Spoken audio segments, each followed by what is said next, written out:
Hello everyone, welcome to a new episode of the Sunrise on the Inside podcast, a space where we share inspiring interviews and stories from thoughtful leaders in business, health and wellness, entrepreneurship and sports. Here we talk about tools, habits, routines and tactics they use that help them feel calm, revived and rebalanced whenever they face challenges in life. I'm your host, Nico Estrella, a serial entrepreneur, former professional soccer player and co-founder of Waku.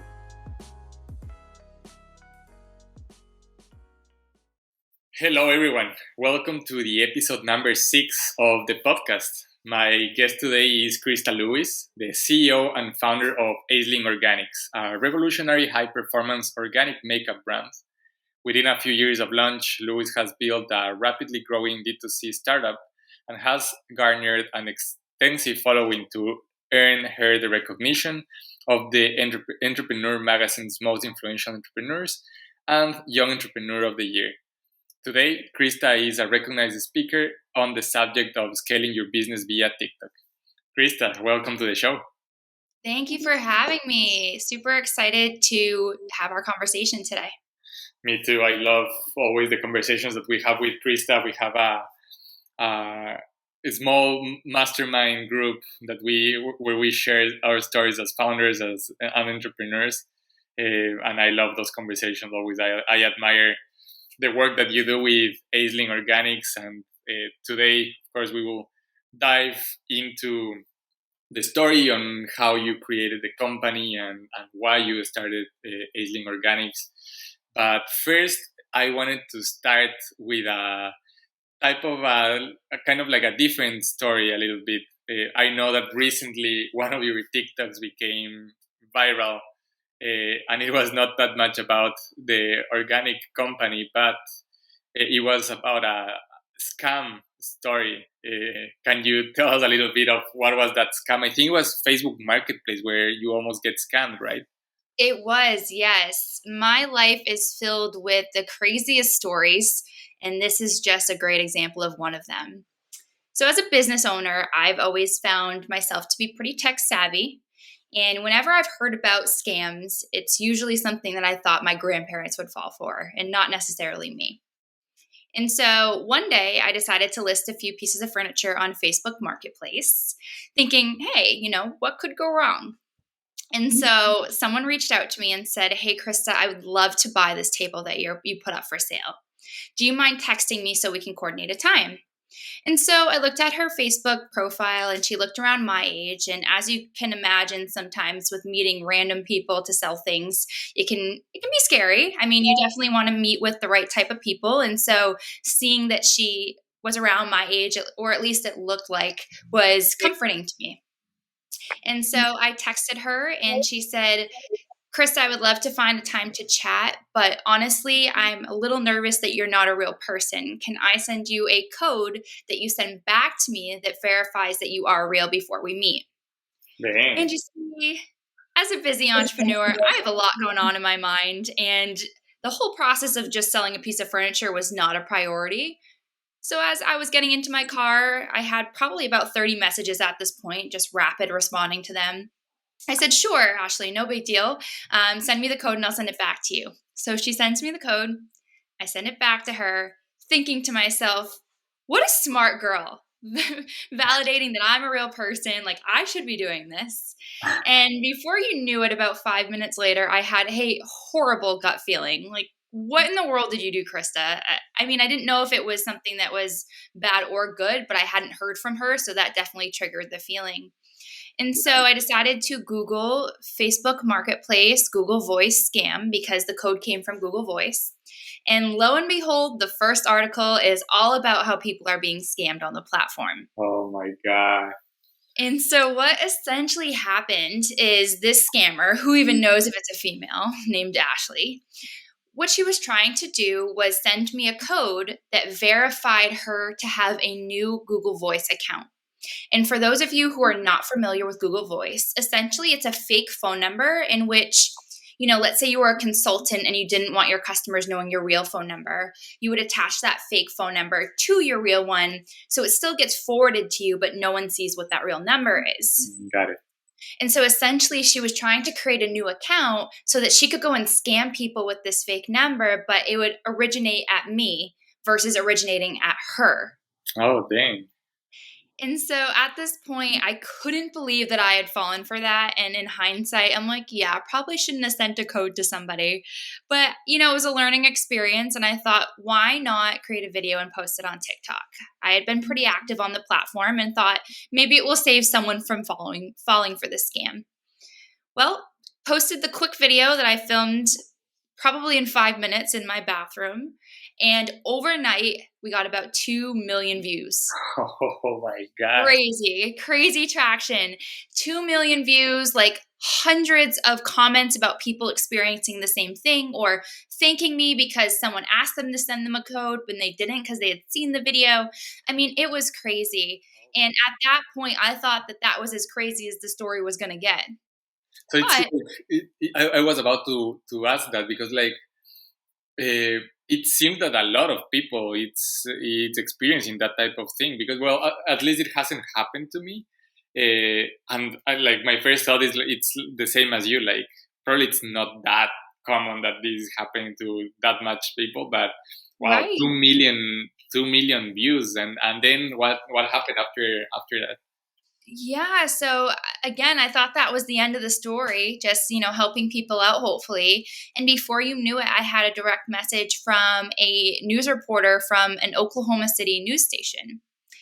And I mean, crazy, random in terms of location, but she's like, Krysta, I would love to interview you for the news. And so as a savvy entrepreneur, I know that PR is good, whether it's good or bad. And so I decided to forward that TikTok video to all my local news stations. And 5 minutes later, lo and behold, I got a call from our local news station saying, Krysta, can you come down to the station tonight? We want to interview you. Wow. So went down to the station, was wearing an Aisling shirt, of course, tried to plug Aisling everywhere I could because, I mean, again, these channels are places that I've been hoping to share about with Aisling, and of course not the situation that we're in. And then last but not least, so forth. But I got a text message from Good Morning America a week later, and they wanted to send an entire team to our offices to film yet again for the Google scam. So in the next few weeks, I will be on Good Morning America, not because of Aisling, but because I fell for a scam. So the world is funny in the way it works. But as you say, any PR, it's good PR. Right. As an entrepreneur, that's so funny. And so, did you already film that piece of content for Good Morning America? I did, and when their crew came, I was really trying to get the videographers and the production team to get shots of the Aisling products within like B-roll and such. So I'm really hoping that Aisling somehow makes an appearance, whether it's just in my title or you see some products. So we'll have to see. But honestly, sometimes these stories is what can catapult a business. Yeah. I was talking to the founder recently of Ivory Ella, which is a clothing line. And essentially, I mean, they're huge now. And the way they got started was creating Twitter accounts. And this was back when Twitter first started. And some of these Twitter accounts, one was called Lady Boners, which is a crazy name, but it was just pictures of like Justin Bieber with his shirt off and things like that. Ridiculous. But across all their Twitter accounts, they had about 85 million followers. Wow. Because they just jumped on as it was new. And before you knew it, they started advertising products. And one of the product lines that really took off was these turtle jewelry, turtle rings. And so, I'm sorry, not turtles, elephants. Elephants at the time. Turtles are popular now. So elephant rings. And then before you knew it, they decided to launch a clothing brand focused around elephants and giving back to organizations that help the endangerment of them. And so that's how that company blew up. So you never know. This Google scam could be, the thing that catapults Aisling for us. So we'll see. And it's crazy because, I know that you are very active on TikTok, and your TikTok account is amazing. Actually, you are inspiring us to. We already started our Waku TikTok account, but you have inspired me to. I'm gonna jump into the platform as well, and I'm gonna start creating and putting up some content. So, And from what I've seen and from what I've learned from TikTok, kind of like the more real you can be and the more real the stories that you're putting out there, it's like that kind of like resonates more with the TikTok users, right? Um, that's That's so correct. People think that it's only Gen Z, and it's not only Gen Z. I mean, the platform is certainly diversifying itself more with different age groups. But what I will say is that Gen Z does highly value authenticity and, really having a social purpose in what you do. And so I think that that's why people are doing well just being themselves. Some people film videos in their cars, and that's enough. yeah. I've seen that, and I've seen so many accounts blowing up from day to night because one of the videos gets like this and gets super viral, and that can catapult your company for sure. So yeah, it's a very very powerful tool that I would love to maybe in another podcast or in another conversation we can dive more into TikTok, because I know you are an expert. Uh, but today I wanted to ask you a little bit more about Aisling Organics, the company. So I know a little bit the background of the story and why you decided to start Aisling. But for people who doesn't know what Aisling Organics is, can you tell us a little bit of the background on what the company is, and also if you can share with us the story on why you decided to start it? Absolutely. It's a huge part of why I do what I do. So, long story short, my family was heavily involved in the beauty industry. They owned the largest beauty supply distributor on the East Coast, which was eventually acquired by L'Oreal in 2010. And so, even as a small child, I was heavily invested in the beauty industry. I would be going to trade shows. I would be in my mom's office just listening to her conversations as the vice president of stores. And so, heavily it was heavily involved in my life. And it wasn't until about 7 years leading up to college and within college that I had pretty severe migraines and nausea. And long story short, I spoke with the best doctors in Boston, and no one could really figure out what that culprit was. And I was sitting at my makeup counter one morning, staring at the back of a foundation bottle, and realized that I read the ingredient labels for everything that I eat, everything that I drink. I exercise, I do everything that's good for my body, but I've never even thought about the potential of what I'm using in terms of personal care products. And so I sent those products off to get tested, and they came back with flame retardants, mercury, aluminum. I mean, the most toxic ingredients you can even think of. It's stuff that you would think would be in an auto shop and not things that you're putting on your body. Dang. And so after discovering this, I thought to myself, I wonder if this could be what's causing my migraines, because they really came out of nowhere. And I'm just someone who believes that there's a root to every ailment that you have, and that it's not necessarily undiagnosed and unfixable. And so at this point, while I had those products sent off, I stopped using all my makeup. And about 2 weeks later, when I got the results, I hadn't had a migraine or any nausea since. Oh, And wow. so my beauty products were, in fact, the culprit to why I had been feeling so sick for so long. That's crazy. And why do you think the doctors were not able to realize that it was the makeup that you were using that was causing all those migraines? Because probably I bet that whenever you went to the doctor, they send you like to get blood tests and all the things that you do for a physical. Um, but why do you think they weren't able to find out what was the root, that the makeup was the root of the things that you were experiencing? I think that a lot of these findings are in Eastern medicine versus Western. And so, in terms of the doctors I was seeing, they were some of the best doctors and hospitals out there. But, even in those 7 years, they never even asked me what I ate. And that's kind of what's crazy about the medical field is we focus so heavily on what's the next drug that we can take, yet we're not thinking about the supplements that we could be taking. We're not thinking about what we could put back into our body to help it.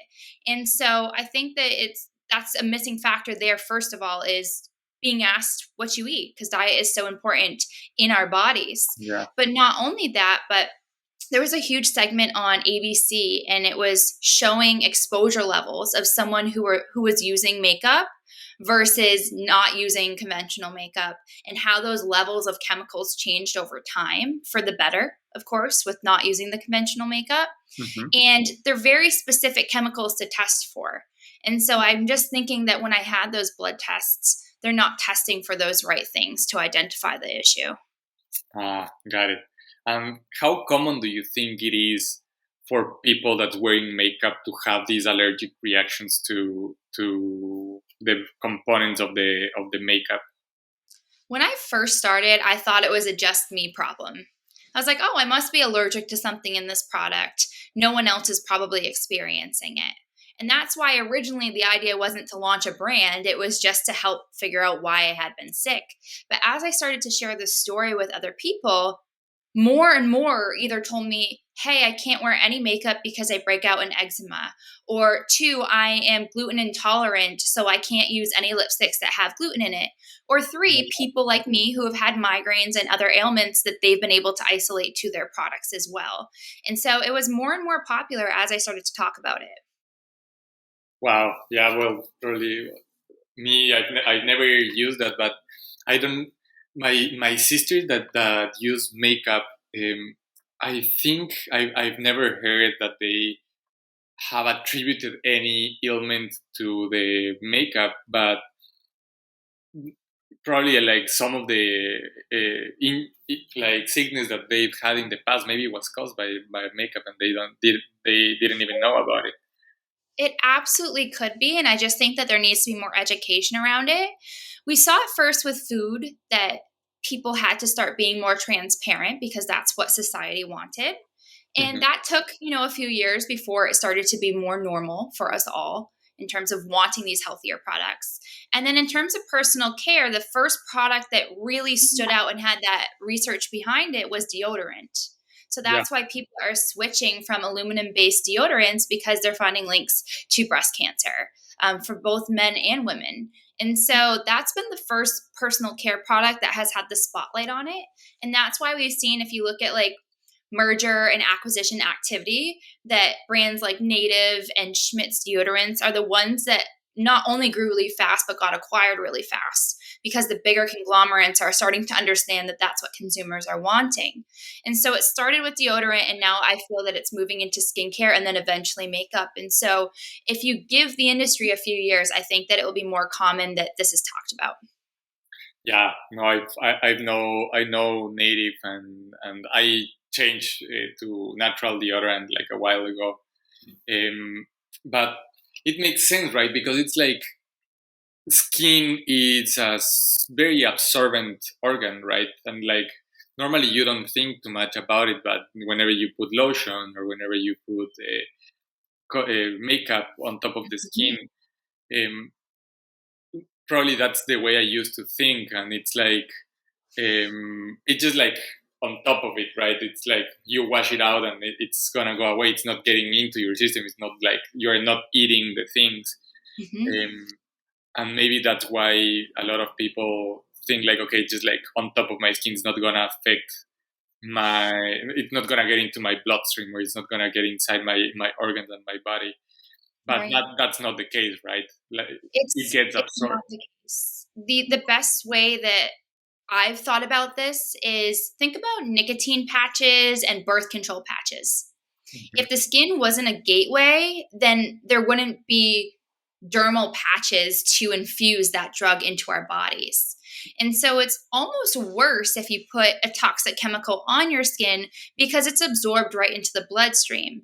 Whereas if you ate something that was toxic, at least your liver can say, hey, that's not good. Let me help you out here a little bit though.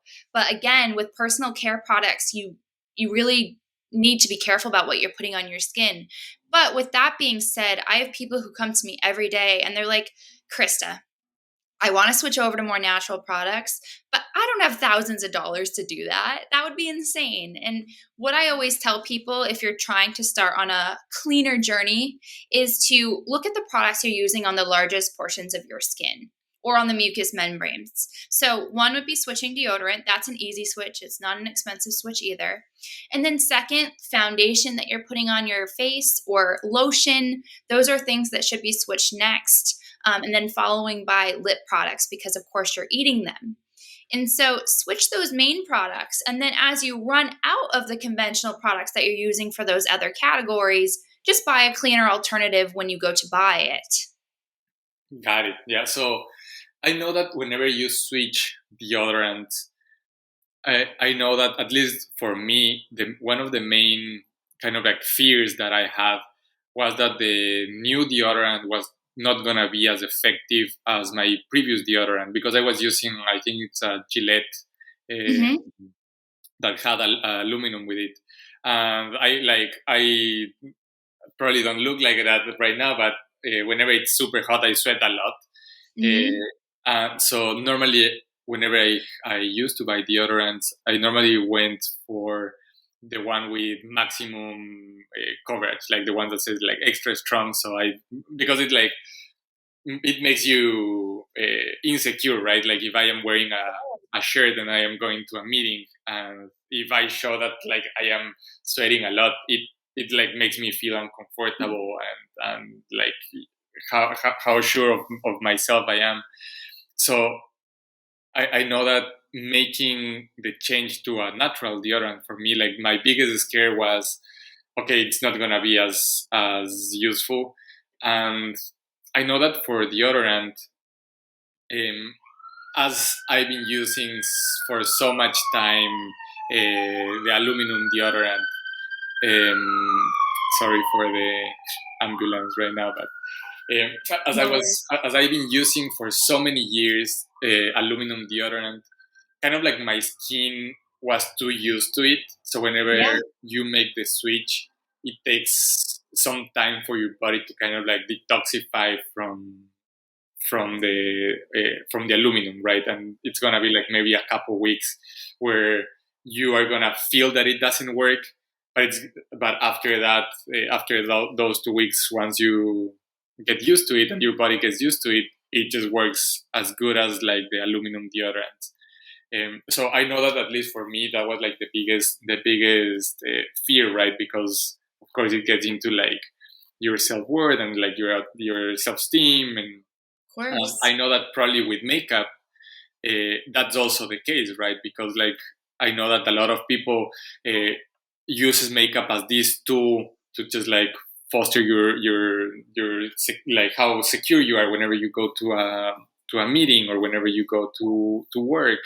And have you seen that there is like a similar fear whenever switching to organic makeup of like, oh, this makeup is just not gonna work, or this makeup is just gonna fade too soon? And do you think that something similar happened whenever you're making the switch to makeup? Absolutely. It's a great question. I created Aisling because I couldn't find anything in the market that actually worked. And so in 2016, when I launched the line, I would go to, let's say, Whole Foods, and I would find makeup that was clean, but it didn't make me feel the way my old makeup had made me feel, and it didn't work the same. And I believe that that's the missing link in the industry, especially in makeup, is that there are a lot of clean skincare and makeup lines that again are clean. They don't work though. And so that's why it's been my mission to make a line that's clean and works, because my theory is you could tell someone that their lipstick, let's say, is hurting them, but if you don't have a solution that makes them feel the same and works the same as their old favorite, they're not going to switch long term. It's going to be this yo-yo diety type thing. And so I think that that's the case with any products. Technology is getting better, and there are options that are coming out there that are better performing. And so that adoption period that you're talking about, Nico, is something that doesn't need to happen like it used to. So, for instance, native deodorant now has come a long way, and that 2 weeks could now be a couple of days. And same thing with skincare. Sometimes when you're trying new natural skincare, your face has to purge from all the chemicals that you had been putting on top of it. And so it might take a few days to a week, sometimes a couple weeks before it clears up. But generally, you'll have more benefits by getting over that hump. And what I will say is, with everything being online right now and a lot of people working remotely, it's a perfect time to make those switches because you don't necessarily have to be out with a bunch of people. But, what I will say in its entirety is that it's great to switch. There's longer term benefits, and don't fear that transition period because sometimes people don't even have one. It's to each their own. Also, it's not not everyone is going to experience something like this. Not everyone. No, I didn't. With deodorant, I didn't even have to have an adoption period at all. Oh, wow. Yeah, so some people, it just depends on your body. Some people don't. Hey, just a quick pause for a message from Waku, and we will be right back to the interview. We are very excited to let everyone know we've just launched Waku's crowdfunding equity campaign through Republic, a platform that allows anyone to invest in private startups like Waku. Waku is now part of a very exclusive group of highly vetted startups from Republic, and now you can become an investor of Waku starting with investments as small as $100. If you'd like to learn more about why to invest in Waku and why this is such a great investment opportunity, you can go to republic.co/Waku. That's republic.co/WAKU. We will be thrilled to have you join us in our journey to bring to the world the most refreshing herbal tea with gut health benefits and help to create impact in the livelihoods of hundreds of Ecuadorian farmers. Let's get back to the show. Got it. And what do you think? I know that probably there's a lot of like secret sauce on your products and why they work so well. But what do you think are some of the like main things like why your products work better? Like, is there any specific ingredient or any specific like type way of manufacturing the product that make Esling that work better compared to other natural products that were not as effective as Esling? Yes. So our key to success with our formulations has been that we're plant and herb based. And to give you some context, the other makeup lines that are out there are mostly mineral based. And minerals essentially are, if you would, let's say you went to a lake and you scooped up a handful of rocks, and then you took them and you dried them off and you crushed them into a powder. That powder is the basis of what you're seeing a lot of other natural makeup lines use. Oh. And what happens is if your face isn't oily or you don't have anything that will make a powder stick to it, it's not going to stay on the face. It's like putting powder on top of a dry surface. It doesn't cling. There's no vehicle to it. And so these other makeup lines, people will apply them and they'll look good in the morning. But as their day goes on, it's really going to kind of fall off and wear off the face. And so what we've done is we've taken ingredients like kaolin clay and put them in our foundation and our mascara. Because what happens is if you think of a clay mask, when you apply it, it stays on the skin, it adheres, and then it hardens. So there's a lot of performance to an ingredient like that. And so that's why we use it in our products to make sure that they actually have that long wear abilities that our other competitors don't have. And that's everything from lavender to chamomile to crushed cinnamon to coffee powder to rice powder mixed with different creams that do make it more effective. Oh wow, that's super interesting to learn.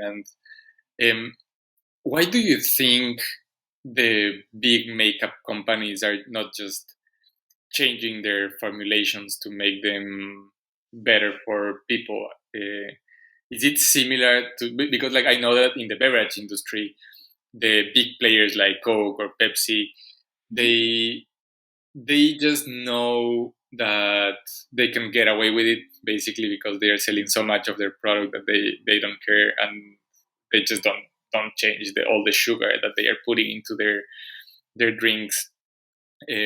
But is it similar in the cosmetic industry that they just like don't care, or have you seen that they are slowly making a change to make their products more organic and more natural? Well, a couple things here. One, some of the bigger lines are actually changing their formulations to meet the European standards, which has stricter guidelines when it comes to the ingredients in your products. But then they're sending the crappier version to the US. So it's just ironic that they are actually making cleaner products, but because we don't have as rigorous of standards, they're sending us the products that are more conventionally harmful. Mm, But to your overall question, I think that they are changing some of their formulations because they're seeing that the industry wants it, that society wants it. But the key here is that when it comes to natural and sustainable products, especially the Gen Z buyer who wants these products, they don't want to purchase those products from a conglomerate. They don't want the natural version of Tide detergent. They want to buy from an indie brand that has a face behind it that can say, hey, I know that this is hard to learn. I know it's hard to understand what you should buy and what is actually clean. But if you trust me as the face of the brand and the figure leading this, then that's just no, you don't have to have that second guessing when you're buying that product. And so people do want to buy from those indie brands and support the story and really get invested in how that product is made. And that is something that the larger conglomerates just really struggle with. And so, yes, they absolutely could do the same formulas. They could, make their packaging more sustainable. But at the end of the day, will that consumer buy it? That's the question. As of right now, I'm not seeing that. But who knows what the future will bring. yeah, that makes sense. It's very similar to also what happens in beverages that um, technically, yeah, like Coke can create tomorrow a version of Waku that's Mm-hmm. just like an herbal tea with the same ingredients, but kind of like branding wise, the consumers are not giving them the permission to get into these like just like copycatting a formula like Waku. So yeah, Mm-hmm. I see a lot of Absolutely. similarities there. Um, my next question I wanted to ask you, I know that for products like ours that people consumes every day, um, I've seen a lot of times, at least with Waku, that we hear like kind of like success stories, but just like testimonials of our customers that changed their sugary drinks for Waku, and Mm-hmm. they just tell us how better they are feeling and how much their lives have improved by drinking Waku, and that's like super fulfilling, right? And it's like it's Mm-hmm. amazing to hear those things that what you are doing actually it's creating an impact in the lives of a lot of people, right?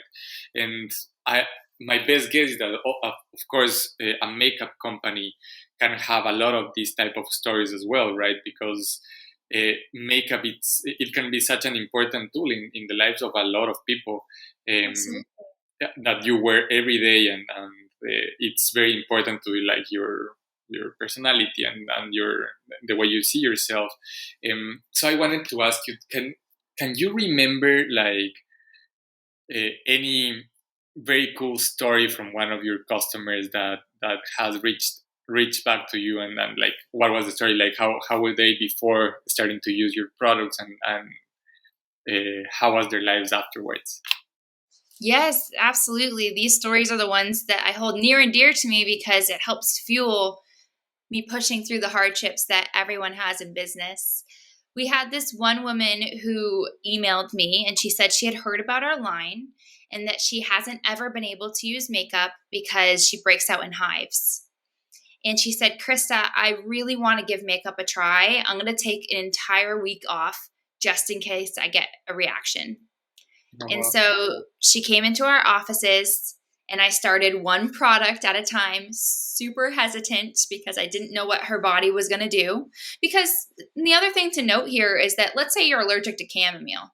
It's a natural ingredient. Some people are allergic to it. You could have an allergic reaction. It's Mhm. very real. You can have allergic reaction to anything. So that's why you still have to be careful. It's just less likely with natural products.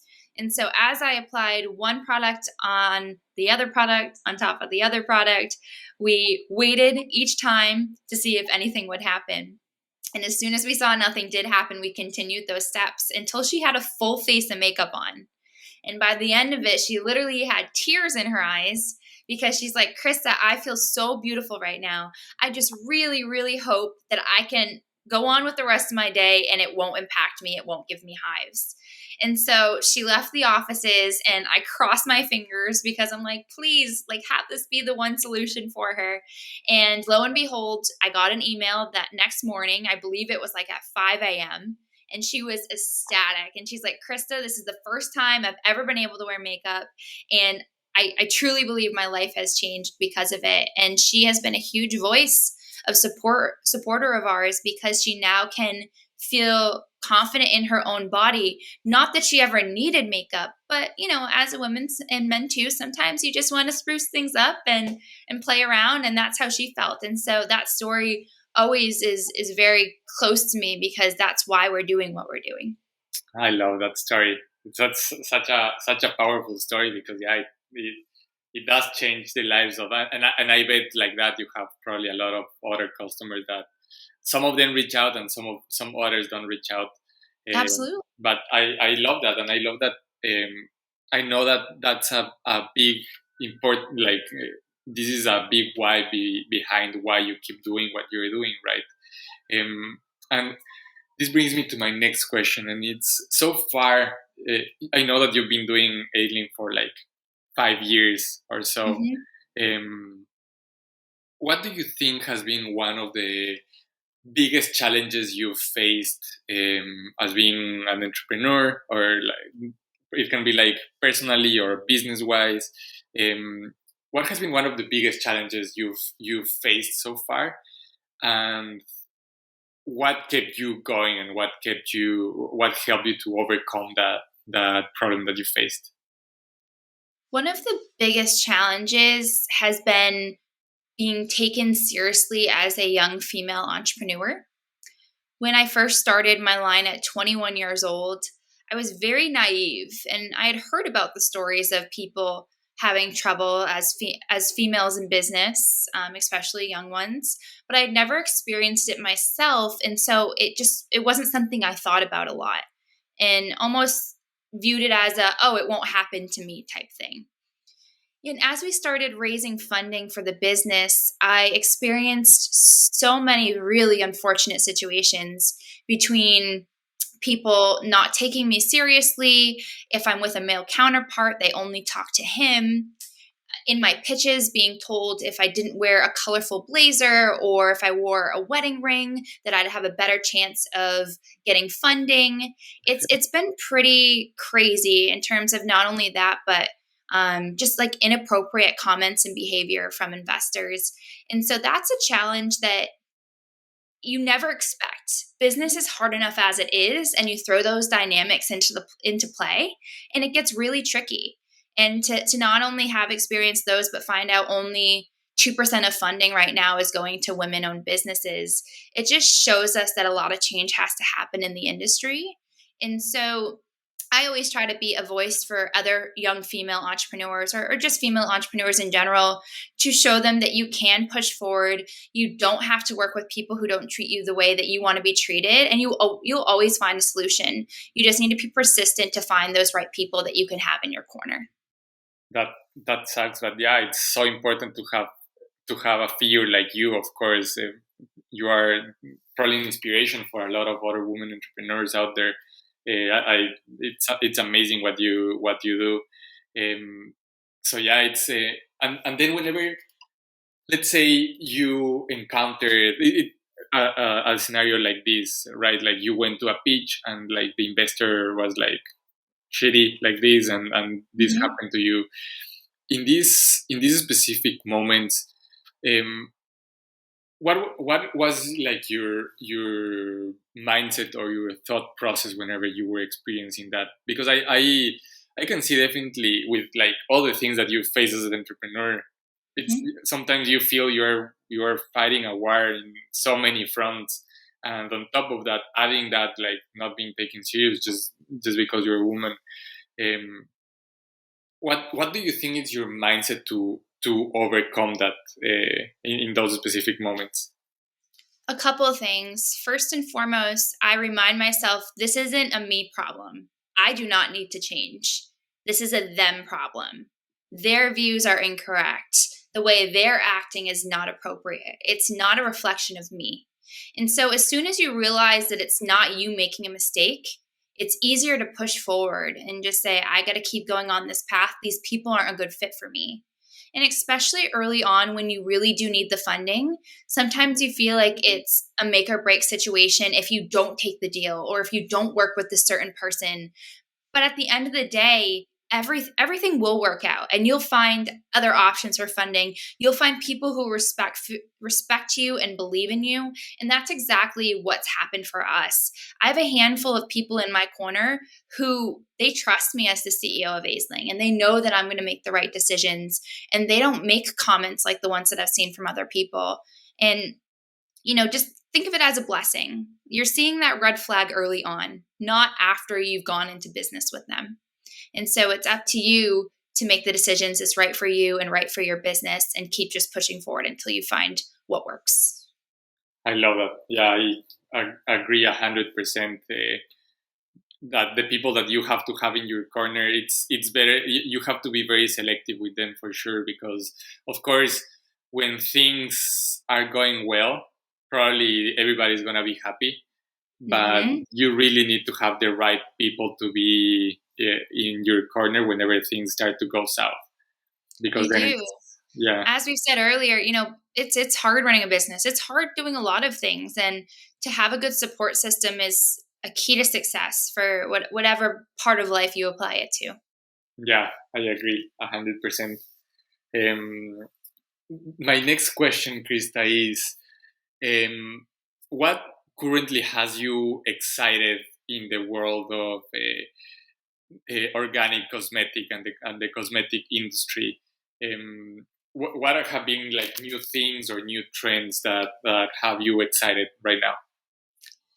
I'm very excited about the fact that the beauty industry is shifting gears a bit to be focused on real, authentic people without filtering, without editing, and just understanding that what we see on TV and what we see in ads is not necessarily real life or the way that people look.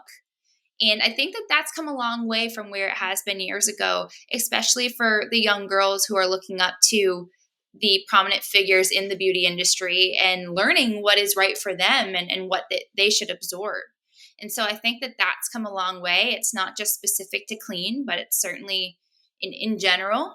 And then in regards to the clean industry, I'm loving the fact that there are more and more brands popping up. Some may view it as competition, but in my mind, it just means that there's more accessibility for everyone. Whether it's makeup, whether it's skincare, whether it's hair care, the more options out there means that more people are being educated on the importance of using better products. And so that's a win in my book. Nice. Yeah. And if somebody wants to start learning a little bit more about what are the options there, or start to get educated themselves more in the options out there, where do you think it's a good place to start? Like, is there any specific book or blog post that you think has very useful and educative information about makeup and the ingredients in the makeup that they are using and all that? Yeah, the best place that I recommend people starting is going to the Campaign for Safe Cosmetics website, because they help lay down the foundational education in terms of what's going on in the industry. But in regards to everyday accessibility and just learning quick tips, I would also suggest the Think Dirty app. I know it's a funny name, but essentially it's an app in which you can scan the personal care products that you use, and it shows you how toxic they are. So it's not 100% accurate. I think it still has some ways to go, but it creates that baseline to help you if you don't know anything about products and clean ingredients. And then last but not least, we also have a publication called Talk Clean to Me, and it's an independent website. And what you'll find on there is digestible information on how to live a more sustainable life. everything from products to fashion to eating. And so that's a very good place to start for beginners as well. Nice. I love that. I'm gonna put those for sure in the show notes. And before I let you go, some of the last questions that I had, it's like, let's say today I am wearing makeup and I'm starting to have migraines, but sometimes I feel it's kind of hard to find the root cause of that pain, right? Because it can also be the food that I am eating, or maybe the drink that I had yesterday that's causing this migraine. In your case, how did you make that connection? Like, did you started to try different things to start to just like drop certain food or drop certain things? Like, how did you end up doing that connection that the ailments that you were having were caused by the makeup? That's a great question. And what I'll say is that persistence was a huge factor here. Because you have to imagine that I went through 7 years of not knowing the answer and going from doctor to doctor. But what I will say again is because I had my eyes kind of already open to the natural industry, I knew that there was more than just what Western medicine was telling me. And so at that time, I had already been eating really healthy and almost doing an elimination diet. And from there, I was also exercising. And so the third factor really was the products that I was using. And that's where I started to narrow down and see if I could identify what that trigger was. But what I'll say is if you are experiencing problems like that and you're trying to figure out what the culprit is, almost view it like an elimination diet. Eliminate a certain product for a few weeks and then add it back in and see how you feel. And do that with different categories, whether it starts with your hair care and then, some of your makeup and skincare and so forth. I think that that's a great place to start. But overall, it can't hurt to switch to more sustainable products. It's better for the body, even if you don't have symptoms. And so, again, living a more sustainable and clean life is very important. And it doesn't have to be as expensive as people make it out to be. I mean, we have so much more access to things now than we did in 2016 when I started the brand. And so just making those switches, regardless if you have symptoms or not, even starting just with the deodorant. I mean, yes, it's a couple dollars more, but save yourself some money now versus later in life when you have to pay those health bills. That's at least how I view it. And so make those switches, and you can't go wrong, honestly. Are there any other symptoms that may be caused by makeup, like other than rashes or other than allergic reactions immediately?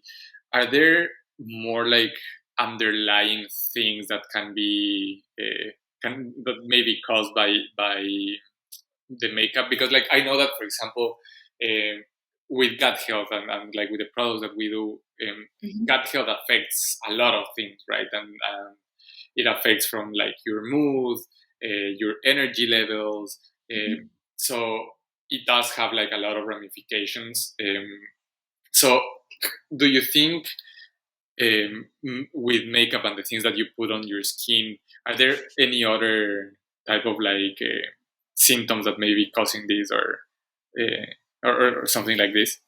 Sure. I will put a disclaimer out here. I'm not a doctor, and this is my personal opinion based on what I've seen. But what I will say is I think that there's a direct correlation between the products that we use and infertility and hormone issues in women. And so I really do believe in that.